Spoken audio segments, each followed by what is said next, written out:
Ladies and gentlemen, this is Big Ray's Wrestling Show. You know me, I'm the Mark of the Masters, the man with the plan. Big Ray here to stay to talk about TNA Today Impact 8/1/2013, or as the wrestling community has gone to know today, hashtag August 1 warning. We will find out later tonight who the heck this person is. Taz is basically denied by security to enter the building. Hulk Hogan instructed security that he doesn't want Taz anywhere near the building. I don't know where this is going, but in my opinion, I really like JB. I've never been a totally big fan. I've never been a total big fan of Mike Tenay. I would like to see if maybe Taz and JB would be a good mix. What's your opinion? I'd like to know. Please leave a comment here below at OneWrestling.com or YouTube /OneWrestling video. Austin Aries comes into the ring and he basically gets welcomed by a really, really awesome chant by the crowd. Austin Aries, they're really excited by Austin Aries being in the ring. Austin Aries cuts a promo congratulating Sabin, but at the same time warning him that he's coming after the World Heavyweight Championship, and then he puts over his match against AJ Styles, which ends up being the main event later tonight. Bobby Roode interrupts him. Bobby Roode basically says that since he's lost the belt, to Austin Aries, he's had, and I quote, a crap year. And he basically puts himself over. He says, look, I'm the longest reigning TNA World Heavyweight Champion of all time. I am the it factor. And Bobby Roode says he's going to go back to what brought him to that dance, that particular dance as the World Heavyweight Champion and as the leader of TNA at that point in juncture. He has a match versus Hernandez, and Bobby Roode basically starts losing it because he cannot get Hernandez down for the pin. Well, Bobby Roode, smart guy as he is, goes out into the ring and he starts tossing chairs, and you think he's losing it, you think he's snapping, but what he does is he's using the chairs as a distraction. As the referees are taking the chairs and tossing them outside the ring, Bobby Roode actually takes a beer bottle. Remember when he won that World Heavyweight Championship the first time over Cowboy James Storm? Sorry about your damn luck. Bobby Roode hits Hernandez over the head, knocking him out. I don't understand how the referee didn't notice there was broken glass all over the ring. But gets the 1, 2, 3, gets the 7 points. Bobby Roode is finally on the board. Will he be a major player down the line in the BFG series? I guess we'll see. Quickly backstage, we had Eric Young, and he's trying to help Joseph Park. Joseph Park has negative freaking 10 points, and he basically says, look, when you bleed, you lose control. When you lose control, you lose your matches. So I'm going to do something to help you. I got something in this bag that's going to help you out. They go to the ring. Chris Sabin is backstage with Manik, and they basically go back and forth, and Chris Sabin basically cuts a promo stating that, Manik, you better be ready. I'm giving you a shot, just like I got a shot as the X Division champion. Nice little promo between the two guys, and then a long white stretch Hummer pulls into the parking lot. Is this August 1 warning? We find out later on. Joseph Park versus Mr. Boomstick himself, Jay Bradley. Actually, pretty decent match. Now, Eric Young, EY, actually gives Joseph Park boxing headgear, which is basically the same stuff I used to use when I used to box in the gloves and in the boys club. And hey, I guess it worked. He didn't bleed most of the match, but Jay Bradley actually ends up ripping the headgear off the head of Joseph Park. Now he's going for the big boomstick. He runs, and Joseph Park actually is able to counter the boomstick, hitting Jay Bradley with a Samoan drop. 1, 2, 3. Clean pin. Eric Young is going crazy. Everybody's very happy. What's your opinion about Joseph Park? Joseph Park was actually really fun. He was actually one of my guilty pleasures in the TNA. But I do feel personally, and again, this is my opinion, not the opinion of OneWrestling.com, that the character has grown a little stale, and I would like to see them move on from that character. I would like to know what you guys think. So basically, we go and we have the main event Mafia. They're backstage in their table, and Sting is actually asking, hey, does anybody know who this August 1 guy is? Nobody knows who it is, so they move on to their business. And Sting wants to make the Aces and Eights an offer they cannot refuse, stating to the guys that they are one step away from destroying the Aces and Eights. They've already got the title away from Bully Ray, and Sting was all crazy, and I think the guys were going to lose it back there because Sting I think was going to make them laugh. But anyway, we move on to the title the champion versus champion match, the World Heavyweight Champion, the TNA Champion, Chris Sabin versus the X Division Champion, Manik, and it was. I honestly thought this match should have been the main event of the evening. I thought this was a really, really excellent match. It reminded me of like a AAA match, like a really good Mexican-style luchador match, where these guys are basically reversing and multiple pin attempts, and it was counters, and it was just very technical, really good, high flying. Really enjoyed this match. A lot of close 2 counts, and basically after Chris Sabin hits a diamond cutter, and he gives Manik a swift kick to the back of the head. He hits the Hail Sabin for the clean 1-2-3. So Manik goes down to Chris Sabin. Now after the match, and I have to mention this, that during the match, Chris Sabin actually hits a really sick move. He's going for a superplex off the second turnbuckle, and he holds Manik up on that second turnbuckle, just like the British Bulldog used to hold his opponent up vertically, and he holds him up for some time before he finally drops him. For me, really impressive move. Very difficult to do. We move on, and as the match is over, again, a really hard-fought match, Bully Ray decides to take advantage. Bully Ray comes in and attacks Chris Sabin and starts beating the living daylights out of Chris Sabin, but Chris Sabin fights back. Chris Sabin may be small, but he's got a lot of heart, and the kid starts throwing punches and chops and everything. He just did everything, and then finally he hits him with a freaking sabbat kick to the back of the head, and Bully Ray, actually the bully, backed down. Bully Ray actually runs up the ramp and doesn't want to have anything to do with him. We go backstage to the parking lot. We have Taz, who is extremely upset. He's extremely, and I quote, pissed off that he's backstage. He's outside in the African heat, as he called it. Apparently it was very hot. Then take off the damn vest, the idiot. But he's outside, and he says, you know what I'm gonna do? I'm gonna reveal who this friggin' August 1 guy is. He opens the door to the stretch limo, or the stretch Hummer, and he sees a laptop playing the August 1 warning video, and he starts cracking up and laughing like it's a joke. We move on backstage, and TNA continues to tease the demise of my favorite tag team in professional wrestling today, Bad Influence. Kaz and Daniels backstage going at each other verbally, and Kaz actually taking the appletini from Daniels and pouring it onto the floor, stating, I'm not just going to give you any points. And they, I hope they don't break this tag team up. I hope they can settle their differences.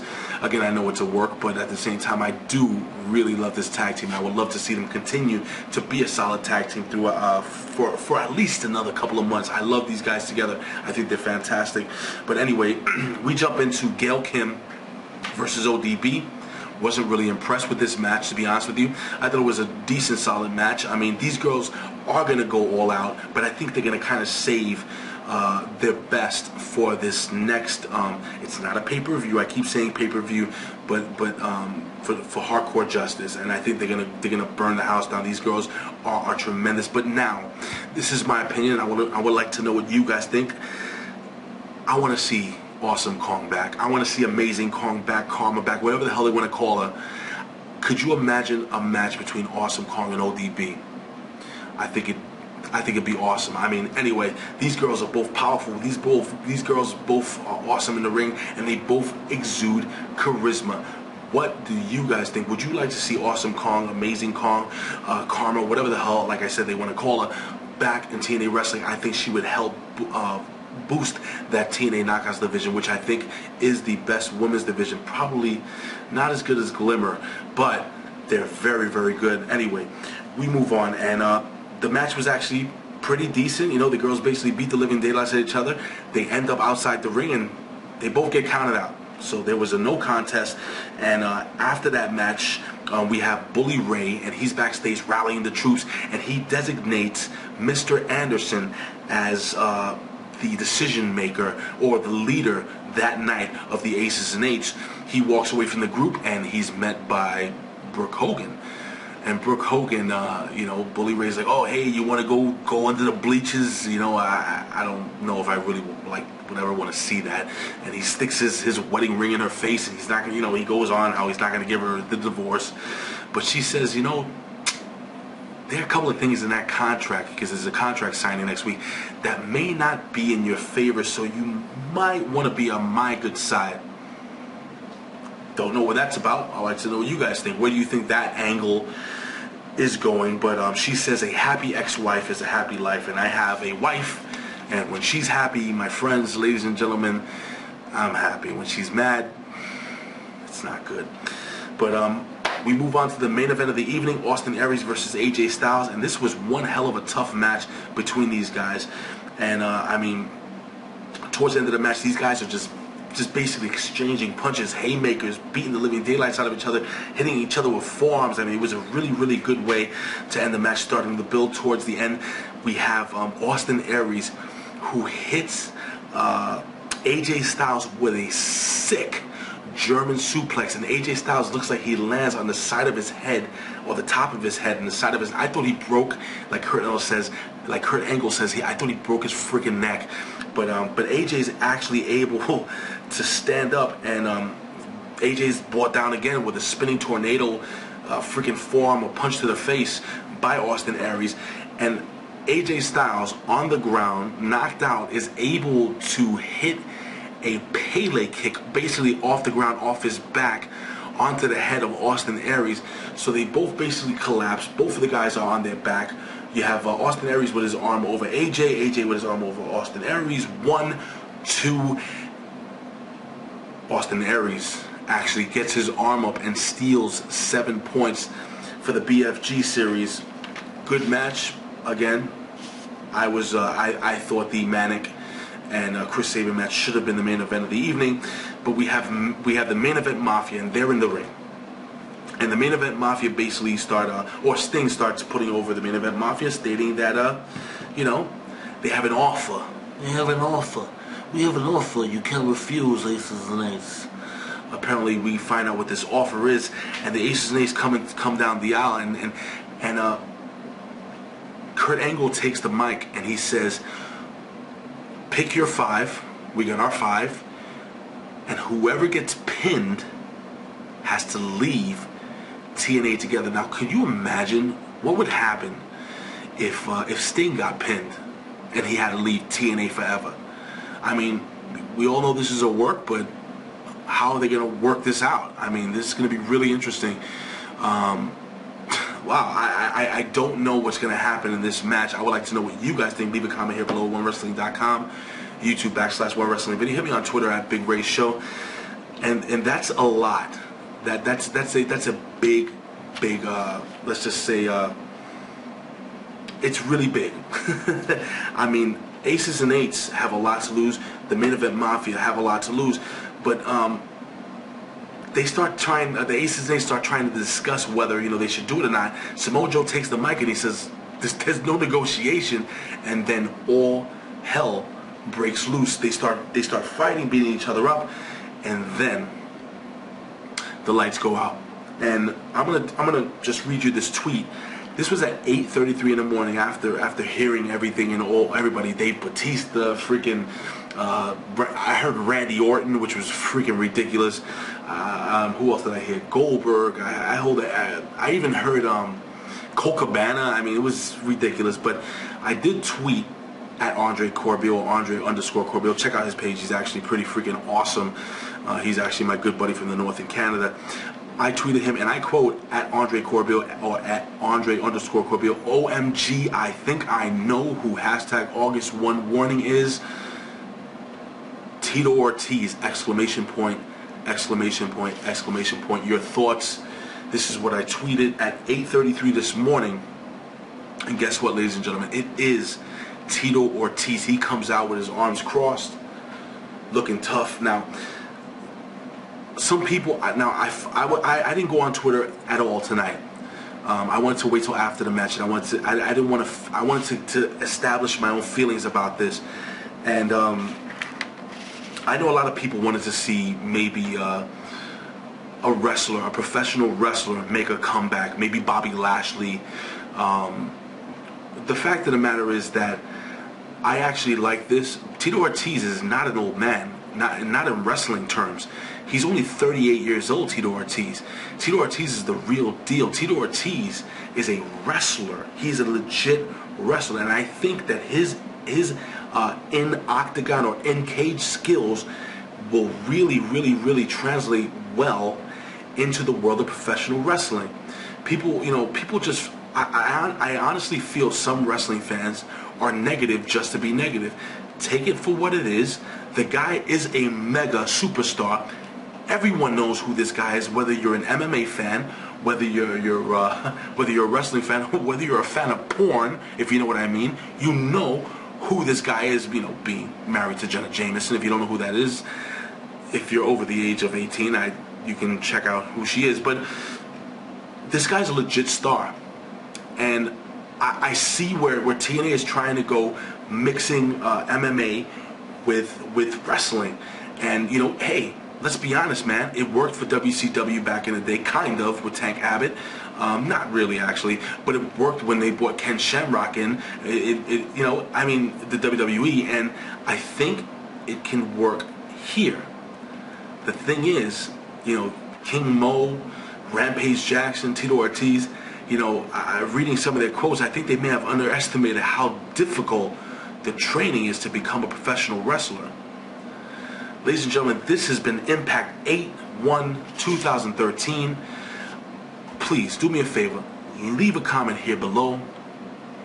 I would appreciate it if you hit the like button. Please subscribe if you haven't already. Tell your friends. Ladies and gentlemen, I want to know what you guys think about Tito Ortiz. Tell me whether you like him or whether you don't like him, and be specific. Don't just say Tito sucks and Tito sucks ass or whatever. Tell me what you like and what you don't like about this move by TNA management. Ladies and gentlemen, you can follow us here every single week at OneWrestling.com, YouTube /OneWrestling video. You can follow us on Twitter at OneWrestling. Follow me on Twitter at Big Ray Show. Ladies and gentlemen, I love you guys. I love doing these recaps for you. I say this all the time. I would do this for a living, but if I can, I would do it anyway. Why? Because I love talking wrestling. I hope to see you next week. Maybe there's a big payoff next week. Maybe Tito gets in the ring. I'm interested to find out. And that's the main thing. TNA, you have me interested. Peace, guys.